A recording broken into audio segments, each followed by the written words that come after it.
Karisma Rena. Berisik ingatan bertengger di telingaku, mengurai kenangan kita yang membukit setiap tahun. Penantian kita lingkari bersama di kalender waktu, menabung setiap angka-angkanya untuk sebuah rindu yang kian buncah, atau menata kembali kenangan ketika genggaman kita menghangat pada masing-masing telapak tangan. Kali ini kau menjadi angan-angan. Pada detik jam ku balut kembali resah dalam sapu tangan sisa kesedihanku yang sempat kau basuh waktu hujan jatuh dan ketika angkasa menerbitkan subuh. Kau selalu mampu hadir. Assalamualaikum warahmatullahi wabarakatuh. Terima kasih saya sudah diberi kesempatan untuk baca puisi lagi malam ini. Hari ini saya mau baca puisi dari puisi yang saya tulis sendiri, sudah lama saya tulis. Saya mau sebentar kakak. Judulnya Rupa Sepi. Sepi terkadang serupa aku dan kamu. Ketika kita sama-sama menemui segulung rindu sengkarut di tepi ranjang, yang walau kita coba memburai, tetap tak kita temu ujung atau pangkalnya. Sepi kadang serupa aku dan kamu yang menyamar. Ketika malam menyelundupkan rasa untuk mencapai pintu rumah kita, yang entah mengapa selalu tersandung pada rancu yang itu saja. Sepi kadang serupa kita yang termangu ketika dada sudah sesak dengan haru dan mulai kaki mulai tergugu saat aku dan kamu akhirnya terpaku pada lambaian tangan tanpa padu. Sepi kadang mungkin tak perlu serupa atau dibiarkan saja terasa, karena kita akan baik-baik saja. Malam Puisi Surabaya, 8 Agustus 2015.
cerita, kau tak pernah kehabisan pesona.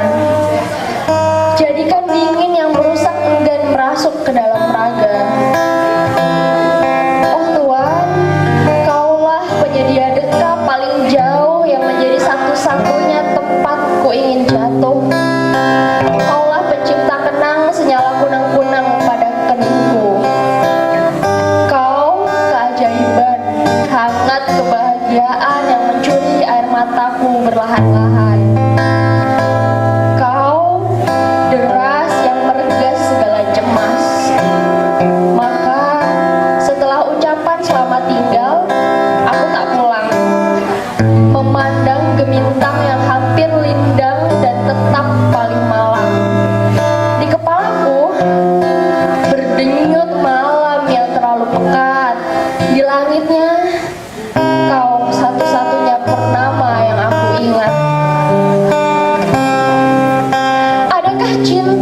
namamu.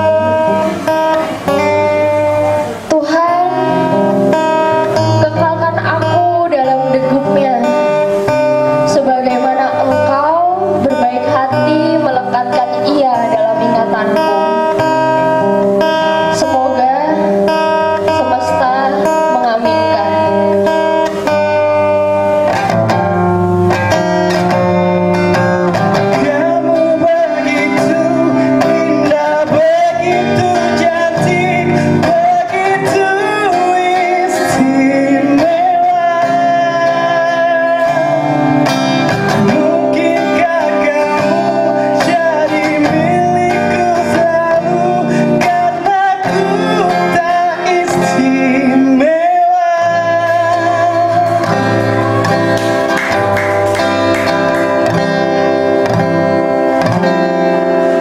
Surabaya, 8 Agustus 2015. Terima kasih.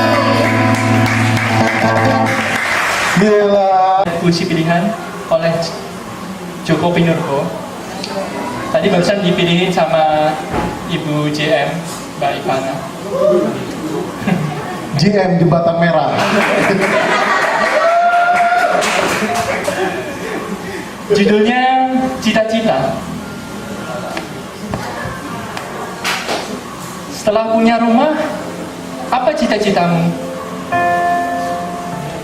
Kecil aja, ingin sampai rumah saat senja, supaya saya dan Senja sempat minum teh bersama di depan jendela.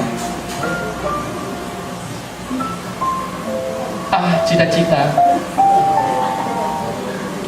Makin hari kesibukan makin bertumpuk. Uang makin banyak maunya. Jalan macet. Akhirnya pulang terlambat. Seperti turis lokal aja. Singgah menginap di rumah sendiri buat sekedar melepas penat.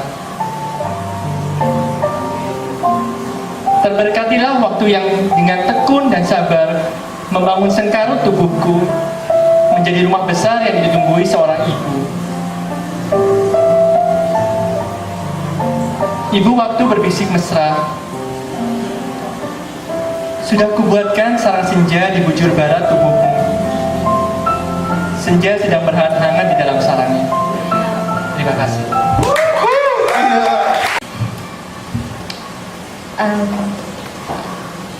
Mengingat pesan ibu.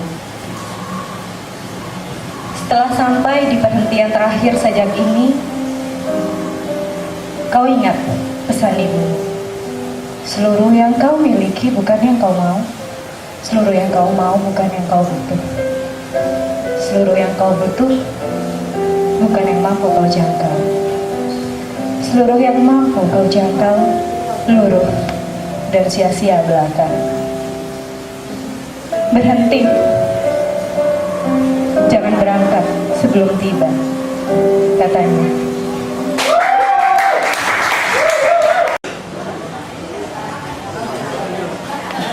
Aku membenci kau yang tak membenciku. Aku membenci kau yang tak membenciku. Oh, perempuan, lenganmu ruas bambu, menyimpan dendam yang dalam pada kepedihan dunia. Bibirmu arak api, nyalakan, nyalakan. Mari mabuk-mabukan, berdua saja. Aduhai, dalam cinta penuh cium-ciuman. Dan lihat, malam putih, bulan merah jambu, seakan ikut larut dalam kegilaan kita. Kita tuntaskan ini malam yang bergelora, dibakar gairah menyala. Hari esok masih belum tentu, sebab maut hidup dalam mata orang yang jatuh cinta. Yogyakarta 2015.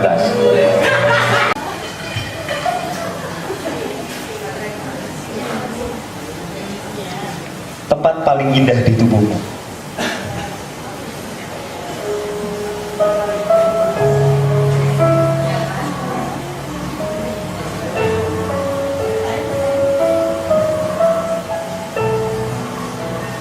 Tulisan ini hanya caraku mengagumi satu perempuan berbalut puisi, bertabur hal-hal yang mudah dituliskan.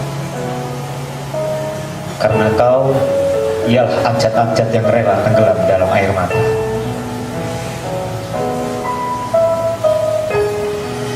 Ketika aku mengingatmu, hal yang pertama ialah mata. Sayu, teduh, sanggup meruntuhkan segala ragu.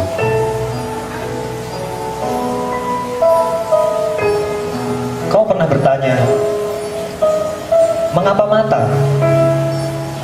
Bukankah ia banyak menyimpan kesedihan? Kekasih, bukankah kesedihan ada agar kita tahu arti mencintai, lalu belajar bagaimana cara menghargai? Kesedihan hanyalah kehilangan yang terumbar mekar, tetap kuncup jika tak hujan-hujani air mata.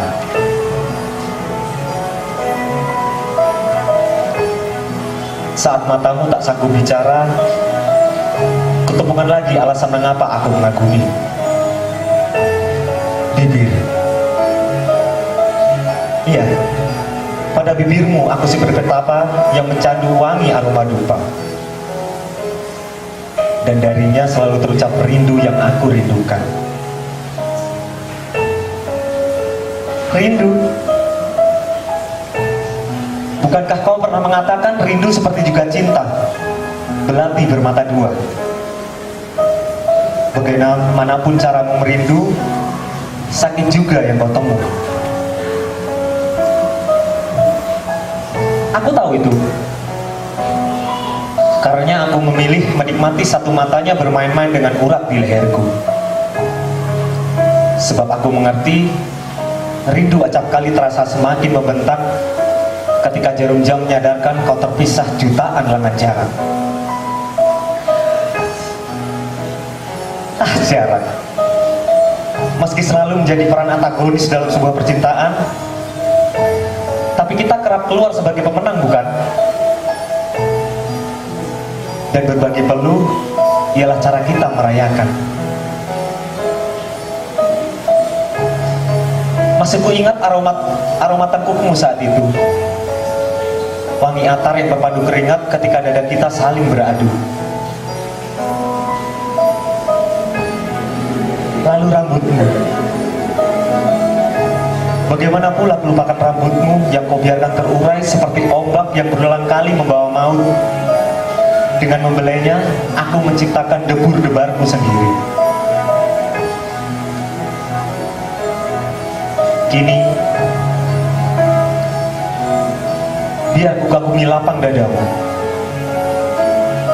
Aku yang datang membawa beribu resah, kau sambut dengan rentang peluk paling tabah. Di dalamnya, nadiku menemukan jantung. Melepaskan berarti aku menjemput ajalku sendiri.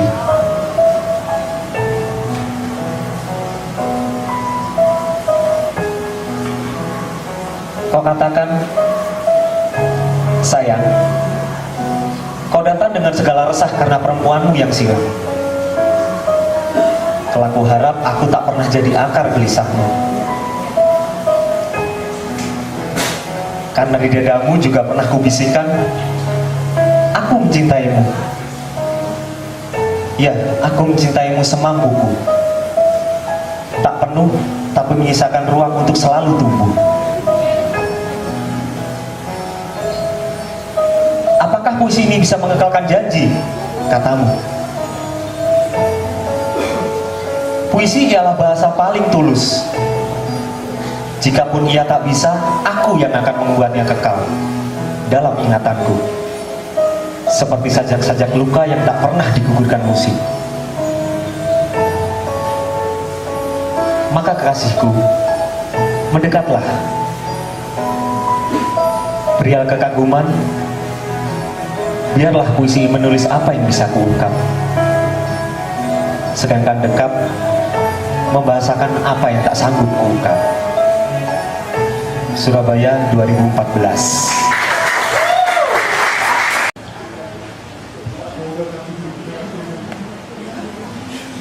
Sebelumnya ini sekedar prakata aja ya. Teman-teman di sini kan pasti pernah kan ya mencintai seseorang yang sekiranya dengan ketulusan kita mencintai, akhirnya kita makin mengerti kalau kita nggak mampu memiliki dia.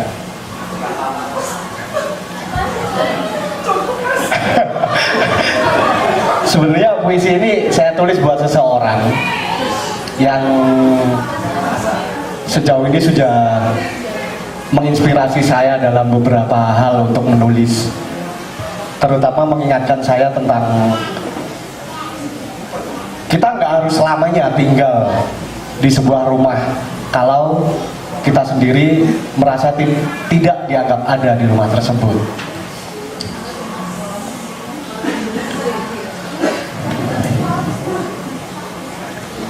Undur diri.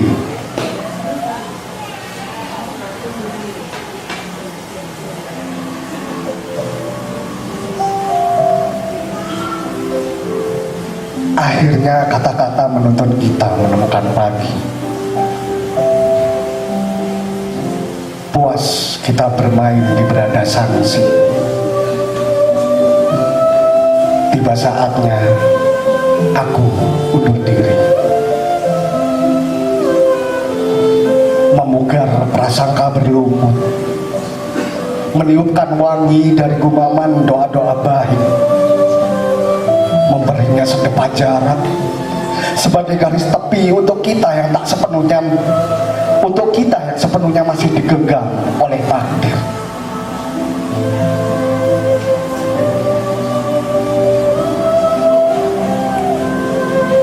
Aku mencintaimu dengan rasa takut yang tak pernah mampu kutulis. Cukuplah kita menjadi sebait kata semoga yang lupa, bahagia yang penuh umpama, atau sepasang barangkali yang belum tentu diamini. Saling kejar hanya membuat kita hilang nalar. Cinta bukanlah kokoh tembok kota yang sedia dikencingi anjing atau ranting-ranting kering yang tabah menghadapi musim. Ia adalah sakit yang tak kunjung sembuh, atau justru kecewa yang berulang kali kambuh. Segala yang datang dan pergi akan terus berlari meskipun dengan sepatu yang tak bertali.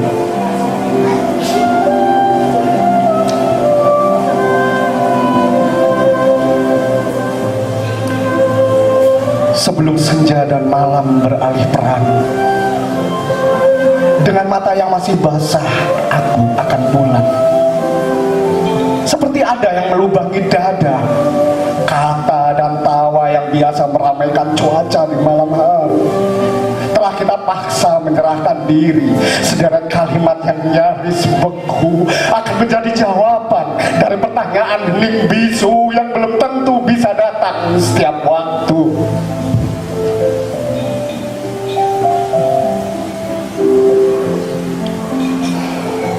Kelak, ketika musim penghujan tiba, akan kubuatkan kau puisi yang tak melibatkan kata-kata susah, agar kau bisa membacanya sambil berselimut, mengangankan pelukan dari belakang yang berulang kali aku janjikan.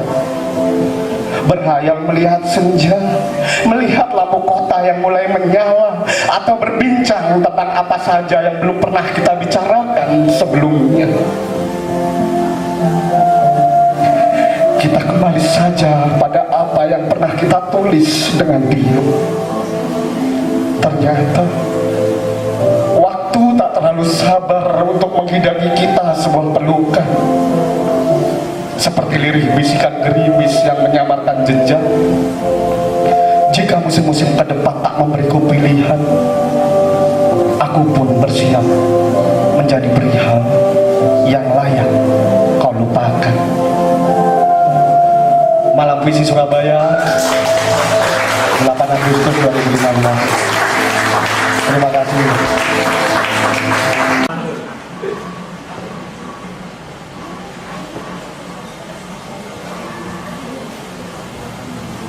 Selamat malam.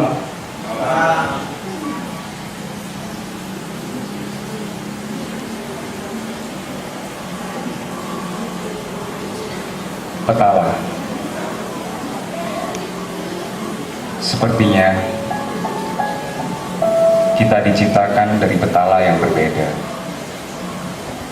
Petala tempat kamu dicipta adalah langit, karenanya kamu selalu menengadah, menatap segalanya dengan dasar tinggi dan rendah. Sedangkan aku adalah anak petala bumi. Pandanganku berkisar kanan dan kiri, sehingga saat kamu berada di sampingku, aku melihatmu dengan semua mataku. Tapi kamu malah menengadah, kadang-kadang menunduk ke bawah. Apa harus demikian berbeda kita? Tidak cukupkah kita berdampingan saja selamanya? Persetan asal-usul dan sejarah yang mana bila kita berusaha tetap saja susah untuk dimengerti. Suatu hari, pada pagi yang buta, aku melihat segalanya dari sudut pandangmu, melihat apa saja. Di atas sana mendung, aku tergelitik untuk menduga, barangkali mendung bukan kumpulan hujan seperti yang kita kira selama ini. Barangkali mendung adalah kumpulan doa dan harapan. Aku rasa demikian. Aku rasakan harapan penyatuan dua petala asal-usul kita, lalu kita bisa hidup berdampingan. Semoga mendung memang demikian. Buktinya kedua petala kita, petala kita saling membutuhkan. Ketika airnya jatuh menyegarkan petalaku, saat semuanya sudah, warna abu-abu mendung sirna kemudian mencerahkan biru petalamu.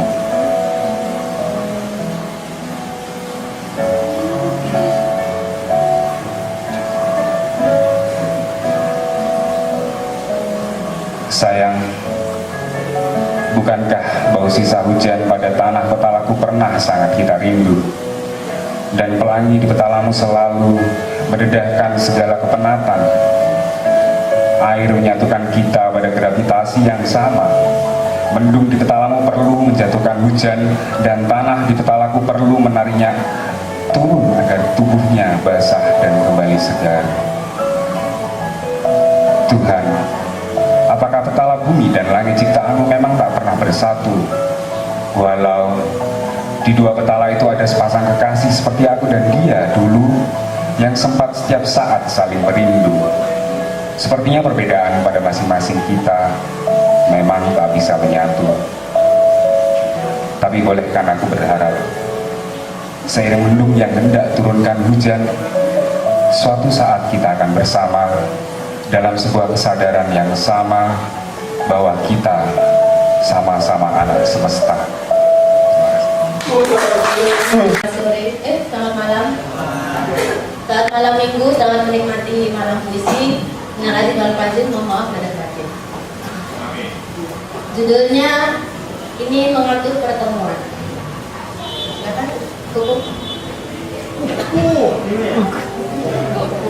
Mengatur pertemuan Pratiwi. Di pertemuan selanjutnya nanti kita sepakat melupakan cerita yang sempat menenggelamkan hidup. Di pertemuan selanjutnya nanti perlukan ialah hal pertama yang akan kita jatuhkan.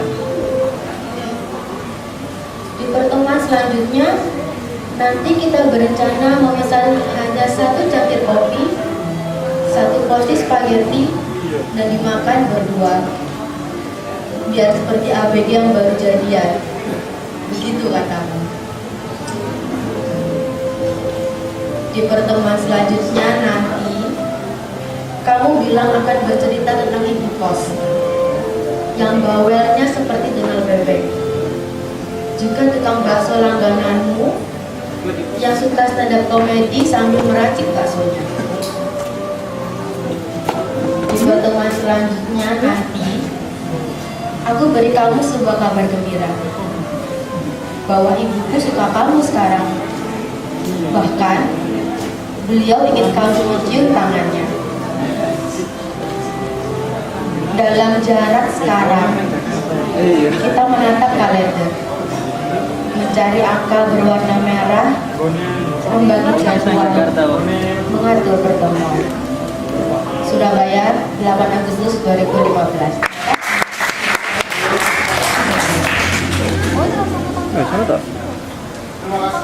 Aku ikhlas untuk tak mengikhlaskanmu. Jika kau akan meninggalkanku, jangan kejut-kejutku. Sebab aku takut tumpah cara bersedih. Jika kau akan meninggalkanku, jangan peluk tubuhku. Sebab aku takut tumpah rasa kesendirian. Jika kau akan meninggalkanku, jangan pegang tanganku. Sebab aku takut lupa cara berbahagia. Jika kau akan meninggalkanku, jangan bacakan aku puisi. Sebab aku takut lupa cara menghabisi kesunyian sendiri. Jika kau akan meninggalkanku, jangan rindukan aku. Sebab aku takut lupa cara keluar dari mimpi burukmu. Jika kau akan meninggalkanku, jangan doakan aku. Sebab aku takut lupa cara mengkhianatimu. Jangan kembali. Terima kasih.